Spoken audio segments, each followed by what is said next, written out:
Abangan nyo mamaya kung dito na i-rebuild. Aabot Aabot sa NLEX. Pero kanina yung coolant, hindi naman nabawasan Hindi nga. Tsaka malinis. Malinis coolant. Tsaka tamang-tama lang yung level naman niya. Pinapalubag yun. Akala ko pag nakaka-accord na ako, boy, tapos na yung problema, meron pa pala.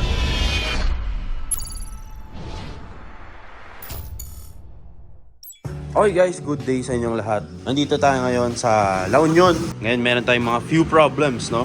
Ito mga problema guys. Akala ko, pag bumili ako ng ganitong kotse, tapos na yung aking mga problema. Pero first problema agad, after 3 days, may nakita agad ako guys. Buksan natin ha. So, hindi ko alam kung totoo ba ng issue to.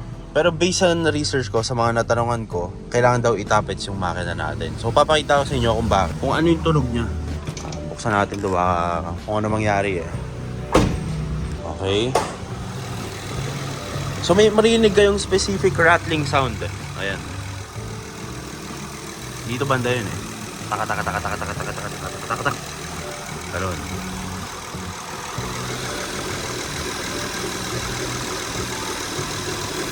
I know, somewhere here eh. Yun yung unang problem. So, pagdating natin ng QC, papayos natin yan, alisin natin yan. Tappets lang daw ang kailangan. So, sana totoo. Second problem is may tumatagas na lang dito. Ayun no. Kita nyo to yan. Hindi ko alam saan nanggagaling yan. Pero parang sa dipstick eh. Dito. So, another problem to. And yung pinaka nakikita ko medyo kinababaliwan ko ngayon guys is ito, kita nyo itong rod hose na to. Ngayon naputol siya. Naputol to boy, ayun o. Okay, so bakit siya naputol? Makikita nyo guys yung plastic niya nandito pa din. Ayan, yung umbok na to. Pero kasi nung natamaan lang, nabasag agad. So kailangan natin bantayan yung ating coolant kasi gumagapag siya dito guys. Ayan. So akala ko makakatakas na tayo. Pero hopefully kapag napayos natin ito sa QC pag uwi natin, magwala na tayo ng problema. Ito, medyo malakas na yung rattling sound. Abangan nyo mga susunod na mangyayari. As of now, ganito na muna siya dito. Tatry namin maghanap ni Paolo. So tutulungan niya tayo sa mga problema natin ngayong araw. Papakita ko sa inyo anong proseso. So hopefully hindi naman ganun kamahal yung paggawa, yung pagtapets, yung radiator nito. Yung tumatagas na langis na yan, hindi siya kasing mahal. Nang ine-expect ko, sana medyo student price yung mga presyo ng ganito. Kasi first time na may sira ang ganito. So ayun, abangan nyo na mamaya kung ano mangyari. Yun lang, peace out, kita-kits mamaya. 5 minutes later. Okay, so ngayon, dito tayo guys sa Lingkob. Puntahan natin si Paolo, tropa natin from LU. Tutulungan niya tayo guys maghanap ng mekaniko na gagawa ng paraan yung ating radiator. Nakita ko yung radiator natin. Ayoko na siyang patagalin, hindi ako makatulog guys. Yun lang iniisip ko the whole time. So gagawa na lang muna natin ng paraan. So tatry natin yung pa-epoxy muna hanggang makauwi lang tayo ng QC. Kasi nga syempre kapag umaandar ka, nagkakaroon ng pressure dun sa sa radiator din. Syempre, tapos natatakot ako guys, baka maubos yung tubig sa radiator, baka maging gari part 2 to. So gagawa na natin ang paraan to para matapos na yung problema natin. Hopefully kaya ng epoxy to guys. So ayun, ito pala yung tsura dito guys sa La Union. Medyo malayo yung area namin dun sa mismong city. So dito medyo maglalakbay-lakbay ka pa. Ito yung reason guys kung bakit tayo bumili ng P6 noon, para may motor tayong magamit dito. Kaya rin tayo nagkokotse. Pwede naman bus papunta rito, pero 7 hours kasi yung biyahe guys. So nakakatamad dumupo ng ganun. Though mura siya syempre kasi 650 lang ata yung bus papunta rito sa La Union. Pero pag nagkotse ka, medyo mas mahal, times 3 ata, no? Times 2, times 3 pala.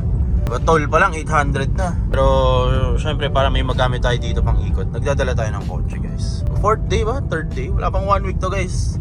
Tinupak na agad. Hindi talaga tayo nilulubay ng 90s problem. Syempre, pero hindi naman maiiwasan kasi second hand to, diba? Hey guys, ito yung tropa natin, si Pao. Short hair na yan boy. Okay, pupunta tayo ngayon sa shop nung, ano pangalan ng shop? Yan, M&M Auto Repair Shop, San Fernando.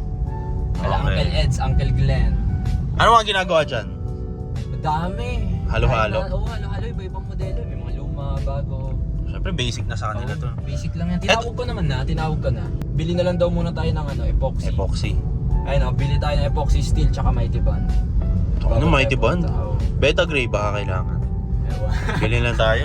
Tignan natin. Tignan bahala natin. na. Okay, sang part to ng La Union? San Fernando. Nasaan tayo ngayon? Diversion. Diversion. Ano to no? Yung shortcut na long. Oo. Shortcut na. Mahaba pero mas hindi ma-traffic kaysa mag May tinuro sa akin kasi Pao. Kasi dito sa La Union guys, mahina yung yung signal no. Max natin yung volume. Puro naririnig ko parang static. static sounds no. Ayun no. Statics lang lahat eh. Ngayon, dahil walang ganito sa Corolla guys, puro puro analog tsaka puro Bluetooth no. Ito kasi guys, hindi pa siya equipped ng Bluetooth eh. So sabi ni Pao, ilong press ko lang daw yung channel. Automatic maghahanap boy. Kung saan yung pinakamalapit na... Tsaka ang linaw. Isa pa.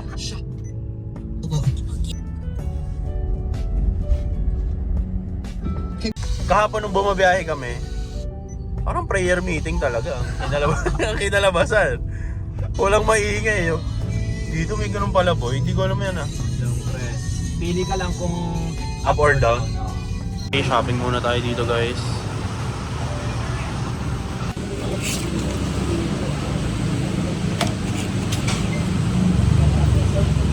Five minutes later. Daming ginagawang kotse dito. Uncle Leds, kaway ka naman. Boss, kaway ka sa vlog natin.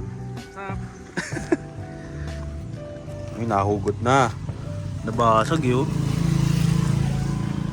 Ay, natabig lang ng buhok nasira. Ito ang dilema ngayon, bibili tayo nitong hose na to. Just in case lang kailangan na natin. Mangira muna tayo ng CRB. Andito rin si Harvey Tinry namin to ibalik guys.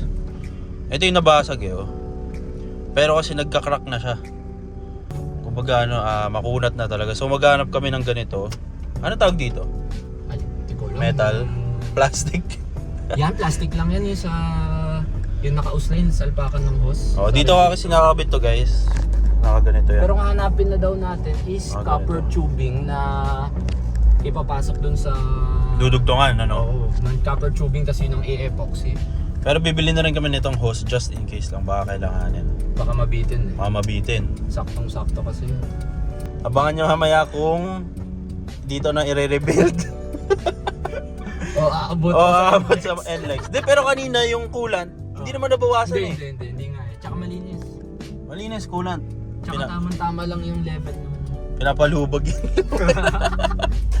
Akala ko pag nakaka-accord na ako boy, tapos na yung problema, meron pa pala. Sure nga eh. Sige nga, shoot mo nga. Ito, feel ko ito pasok. Kailangan lang malinisan ng maigi ito. Pero pasok na. Dudugtungan. Magkano yung ganito kuya?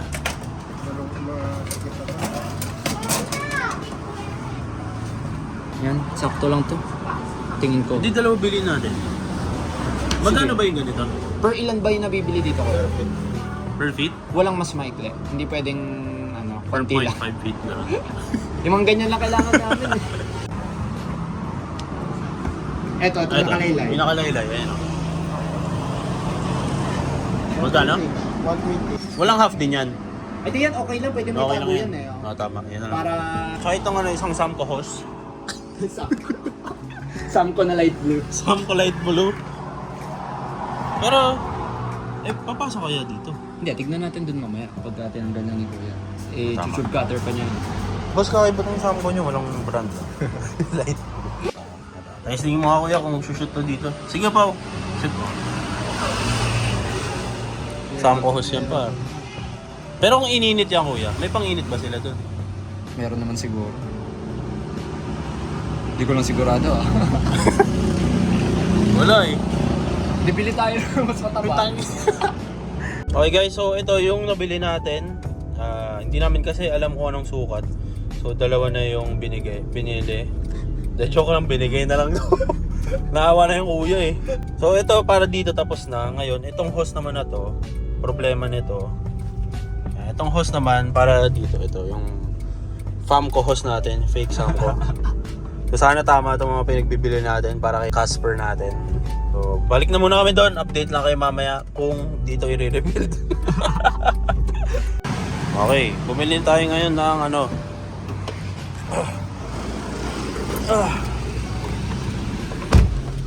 Bumili tayo ng Jeep type hose clamp. Yan. Sing-sing para sa ating misis. Iyang.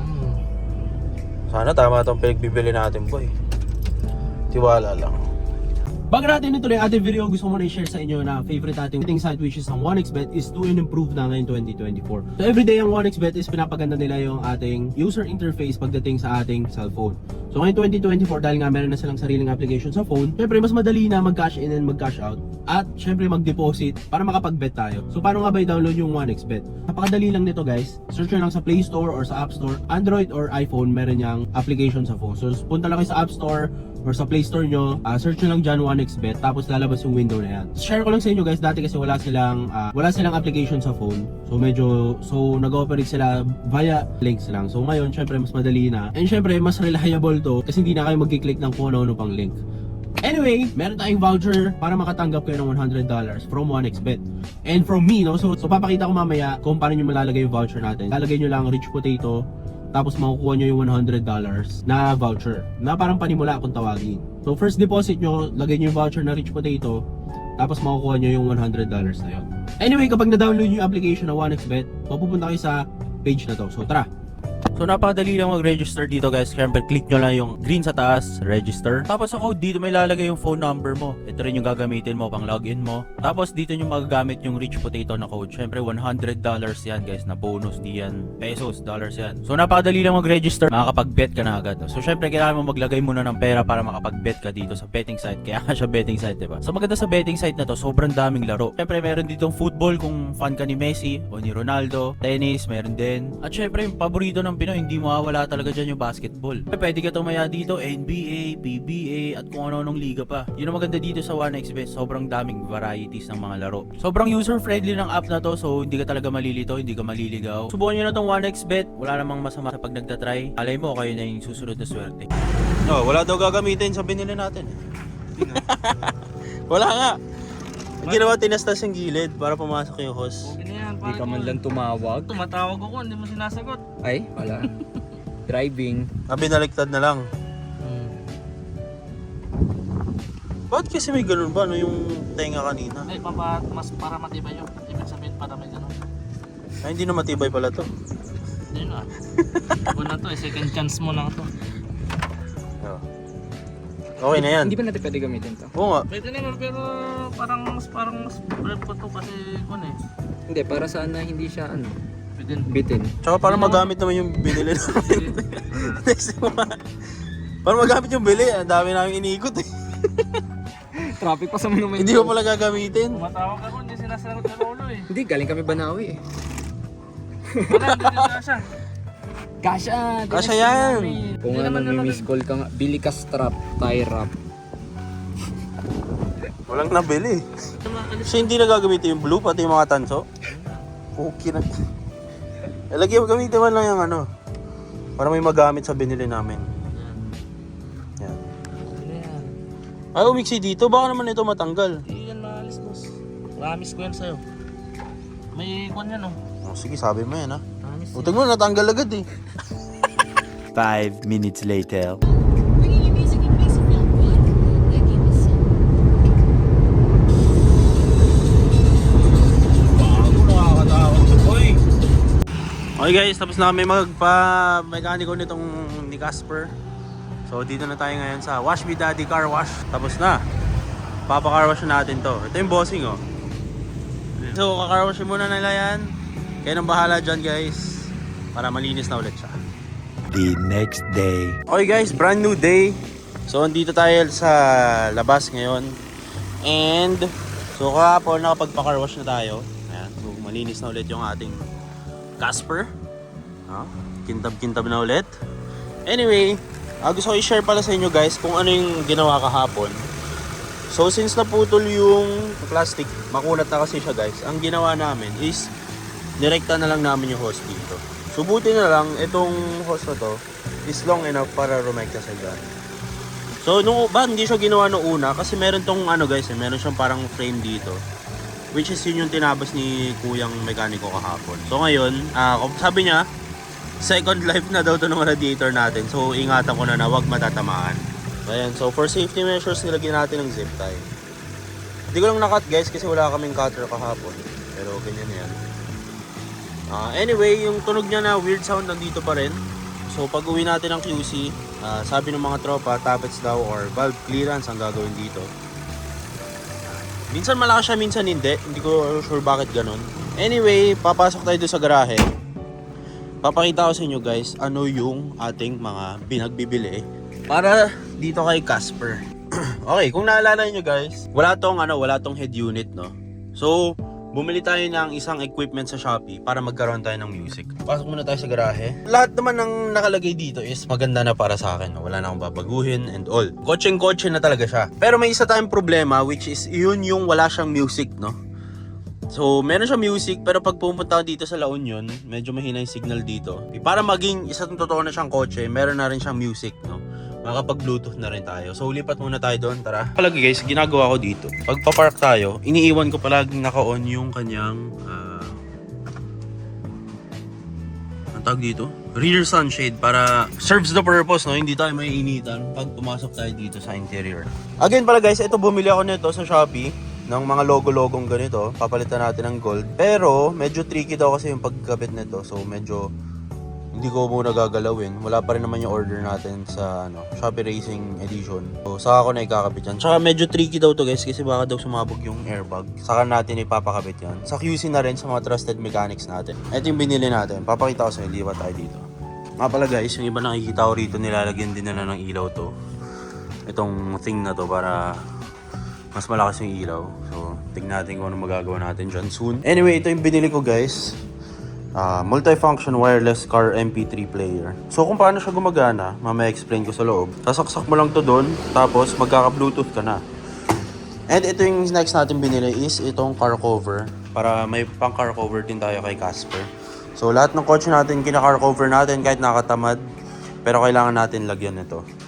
Siyempre, iwas fade, iwas paninilaw sa mga ilaw. Diba? Iwas gasgas, hindi man iwas gasgas to guys. Nakagasgas pa rin to. Lalo na pag madumi yung car cover mo. Siyempre, hinahangin yan. Pag may alikabok na nakastay, galaw ng galaw, ginagasgas niya. Pero ang iniiwasan ko kasi dito is yung mga pusa, no? So, para di sila umakyat dito, nalagyan natin ang cover. Ito yung binili natin pala, papakita ko sa inyo. Ayan, ito. Ganito mo siya makukuha guys. Ganito siya dadating sa inyo. Iniisip ko nung una, paano nyo magagawang makapag-bluetooth sa phone ng ganito lang? Hindi naman ako fan ng mga ganito dahil nga hindi tayo mahilig sa accessory sa kotse. Since gusto ko magkaroon ng music talaga tong kotse natin, si Casper, binila ko na to, tinry ko na. So wala pa tong 200 pesos guys, pero magkakaroon ka na ng Bluetooth. So sasaksak mo lang yun na ganito. Alam ko naman guys na for sure, marami nang gumagamit ng ganito sa inyo. Pero share ko lang rin para sa mga gustong magkaroon ng music yung kanilang mga sasakyan. So sasaksak mo ganyan. Tapos kailangan mo connect sa 87.5 niya na speaker. Tapos syempre lalagay mo sa 87.5 to 0.5. Tapos magkaka-Bluetooth ka na. So kukunin ko lang isang phone. Bluetooth lang kayo guys. Punta kayo sa X8, no? Connect nyo siya sa X8. Pinakamadababayan kasi X8 yung alphabetical order. Tapos automatically makakapag music, no? Ayan. Tugtugin na si Charlie Puth. Oh. Wow. 87.5. Pero kung nilipat ko to, ayan, maging static na naman siya. Pero kapag binalik ko sa 87.5, ayan, hindi na tayo gumastos ng another 5k or 10k para sa audio system. Sa presyong 200 pesos lang, meron na tayong Bluetooth na pang music sa ating sasakyan.